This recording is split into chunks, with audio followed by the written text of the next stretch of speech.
last night's episode? Well, from the trailer from the week before, I actually thought this was going to be a fantastic episode. You know, the two teams going out to Germany, having to manufacture crisps, which I thought was a bit random, but and then basically selling those crisps with very different and strong flavours to the German trade.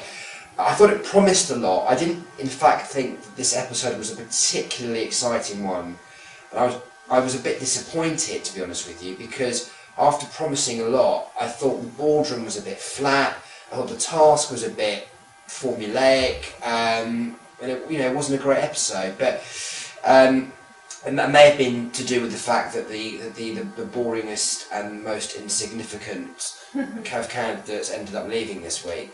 What about Jamie? I mean, do you think he's been going a bit downhill? He started out so well, and he's not so popular with Blood Sugar anymore. I think that Jamie's got. I've always said this, and I'll repeat myself because I think it's an important point. I think that Jamie's got a lot to say. I think he's got some good ideas. He has some bad ideas as well. But what I like about Jamie is that he puts himself forward to things. He takes a chance, and I think Lord Sugar likes that. I know he does, in fact.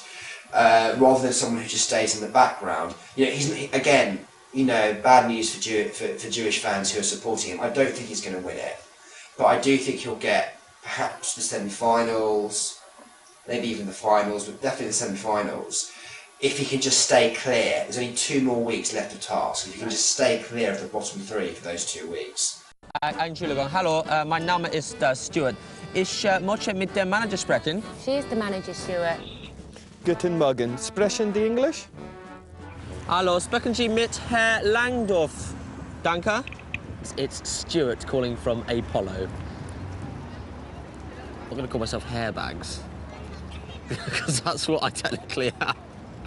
Hello, it's Hairbags calling. So we've got 7 candidates remaining. This is where it really comes to the apex of kind of excitement with the Apprentice, because only a few are left. So we've got the girls. From the girls, we've got Stella, who is my favourite to win.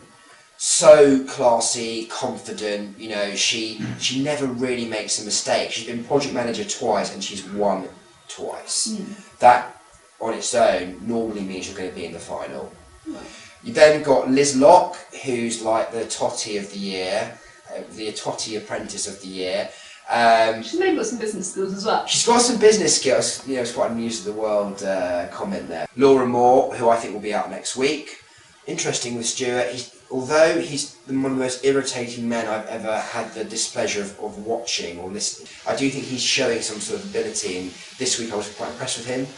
Jamie, Mr. Nice Guy, got a few. He's got ability as well, but again, I don't think he's going to get further than the semis if he gets to that. And then you've got Chris, just thrown. Oh, hi, I'm Chris, and I was in the boardroom, and nothing I can do about it.